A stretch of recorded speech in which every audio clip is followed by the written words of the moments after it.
Morning, welcome back to my YouTube channel. ನಾನು ನಿಮ್ಮ ಹರ್ಷಿತಾ. ನಾನಿವಾಗ ನನ್ನ ಮಗಳನ್ನ ಕರ್ಕೊಂಡು ಫಸ್ಟ್ ಟೈಮ್ ಅಂಗನವಾಡಿಗೆ ಹೋಗ್ತಾ ಇದ್ದೀನಿ. ನೋಡ್ಬೋದು, ನನ್ನ ಮಗಳು ಫಸ್ಟ್ ಟೈಮ್ ಸ್ಕೂಲ್ಗಂತೂ ಹೋಗ್ತಾ ಇರುವಂಥದ್ದು. ಅವಳಿಗೆ ಜೂನಲ್ಲಿ ಸ್ಟಾರ್ಟ್ ಆಗುತ್ತೆ. ಹಾಗಾಗಿ ಸ್ವಲ್ಪ ಒಂದು 2 ದಿನ ಹೋಗಲಿ ಅಂತ ಇಲ್ಲಿ ಅಂಗನವಾಡಿ ಕರ್ಕೊಂಡು ಹೋಗ್ತಾ ಇದ್ದೀನಿ. ಅಲ್ಲಿ ಹೇಗಿರ್ತಾಳೋ ಗೊತ್ತಿಲ್ಲ, ನೋಡೋಣ ಯಾವ ರೀತಿ ಇರ್ತಾಳೆ ಅಂತ. ವಾಪಸ್ ನಿಂತರೆ ಬಿಟ್ಟು ವಾಪಸ್ ಬರ್ತೀನಿ, ಇಲ್ಲಾಂದರೆ ಅಲ್ಲೇ ನಿಂತ್ಕೋತೀನಿ. Welcome back to vlog. ಇವಾಗ ನಾನು ಮಧ್ಯಾಹ್ನ ಊಟ ಬಿಟ್ಬಿಟ್ಟು ವ್ಲಾಗನ್ನು ಸ್ಟಾರ್ಟ್ ಮಾಡ್ತಾ ಇದ್ದೀನಿ. ನಾನಂದರೆ ಮಗಳನ್ನ ಸ್ಕೂಲ್ ಫಸ್ಟ್ ಟೈಮ್ ಅಂಗನವಾಡಿಗೆ ಬಿಡೋಕ್ಕೆ ಹೋಗಿದ್ದೆ. ಫಾರ್ ದ ಫಸ್ಟ್ ಟೈಮ್ ಪಾಪ ಅವಳು ಸ್ಕೂಲ್ಗೆ ಹೋಗಿರುವಂಥದ್ದು. ಅಂದರೆ ಅವಳಿಗೆ ಜೂನಲ್ಲೇ ಸ್ಟಾರ್ಟ್ ಆಗುತ್ತೆ LKG. ಸೊ ಹಾಗಾಗಿ ಸ್ವಲ್ಪ ಒಂದು 2 ದಿನ ಅಭ್ಯಾಸ ಆಗಲಿ ಅಂತ ಅಂಗನವಾಡಿಗೆ ಬಿಡೋಣ ಅಂತ ಹೋಗಿದ್ದೆ.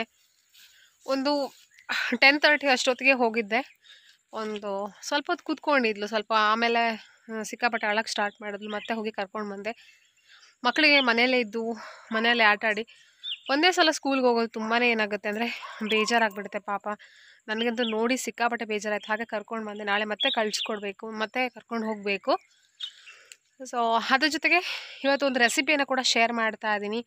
ಅಂದರೆ ಮಾವಿನ ಹಣ್ಣಿನ ಚಂಡ್ರು ಪುಳಿ ಅಥವಾ ಚಂಡ್ರುಳ್ಳಿ ಅಂತ ತುಳುವಲ್ಲಿ ಹೇಳ್ತೀವಿ, ಕನ್ನಡದಲ್ಲಿ ಹೇಳ್ತಾರೋ ಗೊತ್ತಿಲ್ಲ. ಕಾಡು ಮಾವಿನ ಹಣ್ಣಿದು ತುಂಬ ಟೇಸ್ಟಾಗಿ ಆಗುತ್ತೆ. ಇವಾಗಂತೂ ಮಾವಿನ ಹಣ್ಣಿನ ಸೀಸನ್ ಅಲ್ವಾ, ಸೊ ಎಲ್ಲರೂ ಕೂಡ ಮಾಡ್ತಾರೆ. ನೀವು ಕೂಡ ಟ್ರೈ ಮಾಡಿ, ಯಾವ ರೀತಿ ಅಂತ ಶೇರ್ ಮಾಡ್ತೀನಿ.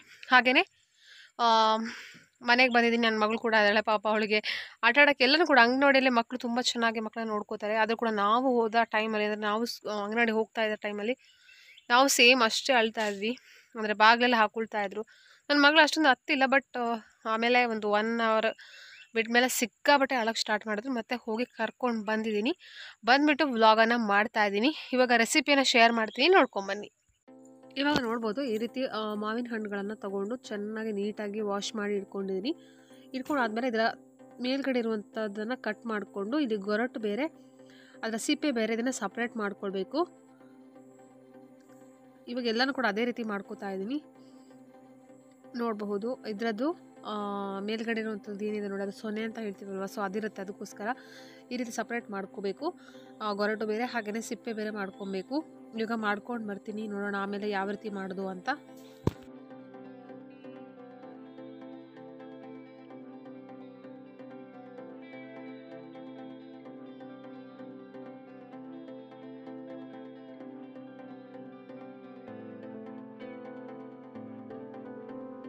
ಇವಾಗ ಸಿಪ್ಪೆ ಮತ್ತು ಅದರ ಗೊರಟನ್ನು ಸಪ್ರೇಟ್ ಮಾಡ್ಕೊಂಡಾಗಿದೆ. ಇವಾಗ ಏನು ಸಿಪ್ಪೆ ನೋಡಿ, ಇದರೊಳಗಡೆ ಪಲ್ಪ್ ಜಾಸ್ತಿ ಇರುತ್ತೆ ನೋಡ್ಬೋದು. ಇದರಲ್ಲಿ ಇದಕ್ಕೆ ಸ್ವಲ್ಪ ನೀರನ್ನು ಹಾಕೋತಾರೆ. ಇದಕ್ಕಿನ ಹಾಕೋತಾರೆ. ನೀರಾದರೆ ನೀವು ಬೇರೆ ಪಾತ್ರೆ ಕೂಡ ಹಾಕೊಬೋದು. ಇವಾಗ ಸ್ವಲ್ಪ ನೀರನ್ನು ಹಾಕೊಂಡ್ಬಿಟ್ಟು ಫುಲ್ ಇದನ್ನು ಚೆನ್ನಾಗಿ ಹೆಚ್ಕೋತಾ ಇದ್ದೀನಿ. ಅಂದರೆ ಒಂಥರ ಸ್ಮ್ಯಾಶ್ ಮಾಡ್ದಂಗೆ ಮಾಡಬೇಕು. ಫುಲ್ ಅದರೊಳಗಡೆ ಇರೋ ಪಲ್ಪ್ ಅಂದರೆ ಇದೆಲ್ಲನೂ ಕೂಡ ಬಿಟ್ಕೊಬೇಕು. ಸ್ವಲ್ಪ ನೀರನ್ನು ಹಾಕ್ಕೊಂಡ್ರೆ ಸಾಕಾಗುತ್ತೆ. ಜಾಸ್ತಿ ನೀರನ್ನು ಹಾಕೊಳ್ಳೋದು ಬೇಡ. ಸ್ವಲ್ಪ ನೀರನ್ನು ಹಾಕ್ಕೊಂಬಿಟ್ಟು ಈ ರೀತಿ ಹೆಚ್ಕೊಬೇಕು. ಇದನ್ನು ಒಂದು 2 ಸಲ ಮಾಡಿದ್ರೆ ಸಾಕಾಗುತ್ತೆ. ಜಾಸ್ತಿ ಮಾಡಿದ್ರೆ ತುಂಬಾ ಇದು ಮಾಡ್ತಾ ಇದ್ದೀವಲ್ವ, ಚಂಡ್ರುಳ್ಳಿ ಅಂತ ಹೇಳ್ತೀವಲ್ವ, ಸೊ ಅದು ತೆಳ್ಳಗಾಗ್ಬಿಡುತ್ತೆ. ಅಷ್ಟೊಂದು ಟೇಸ್ಟ್ ಅಂತ ಅನಿಸೋದಿಲ್ಲ. 2 ಸಲ ನೀರು ಸ್ವಲ್ಪ ಹಾಕಿ ಈ ರೀತಿ ಹೆಚ್ಕೊಂಡ್ರೆ ಸಾಕಾಗುತ್ತೆ. ಇವಾಗ ಎಲ್ಲನೂ ಕೂಡ ಮಾಡಿಕೊಂಡು ಆಮೇಲೆ ಸಿಗ್ತೀನಿ.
ಇಲ್ಲಿ ನೋಡ್ಬೋದು ಮತ್ತೆ ಸ್ವಲ್ಪ ನೀರನ್ನು ಹಾಕೊಂಡ್ಬಿಟ್ಟು ಚೆನ್ನಾಗಿ ಇದರ ಸಿಪ್ಪೆನ ಹೆಚ್ಕೊಳ್ತಾ ಇದ್ದೀನಿ.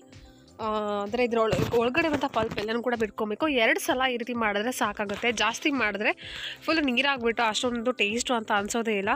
ತುಂಬ ಇವಾಗ ಮಾವಿನ ಹಣ್ಣಿನ ಸೀಸನ್ ಆಗಿರೋದ್ರಿಂದ ನಾವು ವೆರೈಟಿ ಮಾವಿನ ಹಣ್ಣಲ್ಲಿ ಮಾಡ್ಬೋದು. ಸೊ ಇದು ಕೂಡ ಅಷ್ಟೇ, ಮಂಗಳೂರು ಸೈಡಲ್ಲಂತೂ ಇದು ತುಂಬಾ ಫೇಮಸ್ಸು. ಮಾವಿನ ಹಣ್ಣು ಆದರೆ ಸಾಕು ಈ ರೀತಿ ಚಂಡ್ರುಳಿಗಳನ್ನು ಮಾಡ್ತಾನೆ ಇರ್ತಾರೆ.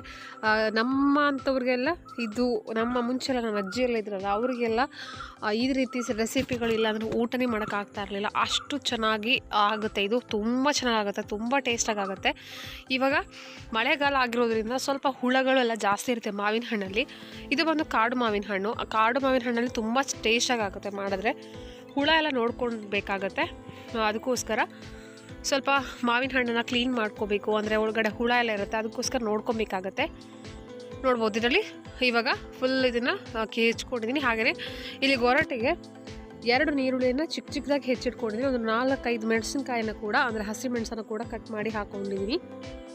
ಇದನ್ನು ಏನು ಮಾಡ್ತಾ ಇದ್ದೀನಿ ಅಂದರೆ ಇವಾಗ ಫುಲ್ ಸಪ್ರೇಟ್ ಮಾಡ್ಕೊಬೇಕು. ಅಂದರೆ ಇದರಲ್ಲಿ ನೀರಿರುತ್ತಲ್ವ, ಇದರ ಪಲ್ಪ್ ಏನಿದೆ ಬಿಟ್ಕೊಂಡಿರುತ್ತೆ ನೋಡಿ, ಇದನ್ನೆಲ್ಲ ಸಪ್ರೇಟ್ ಮಾಡ್ಕೊಬೇಕು. ಅಂದರೆ ಇದರ ನೀರನ್ನು ಆ ಗೊರಟಿಗೆ ಆ್ಯಡ್ ಮಾಡ್ಕೊಳ್ಬೇಕು. ಅಂದರೆ ನಾವು ಬಿಟ್ಟಿದ್ದೀವಲ್ವ ಅದಕ್ಕೆ ಆ್ಯಡ್ ಮಾಡ್ಕೊಬೇಕು.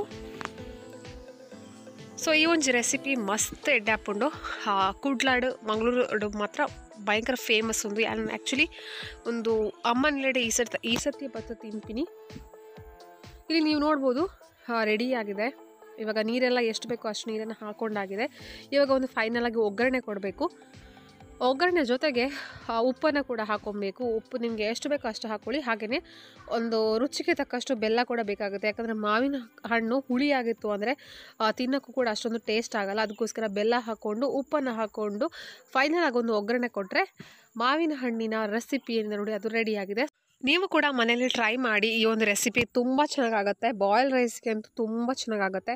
ಹೇಗೆ ಬಂತು ಅಂತ ನನಗೆ ಕಮೆಂಟ್ ಮೂಲಕ ಬರೆದು ತಿಳಿಸಿ. ಹಾಗೆ ವಿಡಿಯೋ ಇಷ್ಟ ಆದರೆ ಈಗಲೇ ವಿಡಿಯೋನ ಲೈಕ್ ಮಾಡಿ, ಫ್ಯಾಮಿಲಿ ಫ್ರೆಂಡ್ಸ್ನ ಶೇರ್ ಮಾಡ್ಕೊಳ್ಳಿ. ಇನ್ನೂ ಹೆಚ್ಚಿನ ವಿಡಿಯೋಗಳಿಗಾಗಿ ನನ್ನ ಚಾನಲ್ ಸಬ್ಸ್ಕ್ರೈಬ್ ಮಾಡ್ಕೊಳ್ಳಿ. ನಮಸ್ಕಾರ.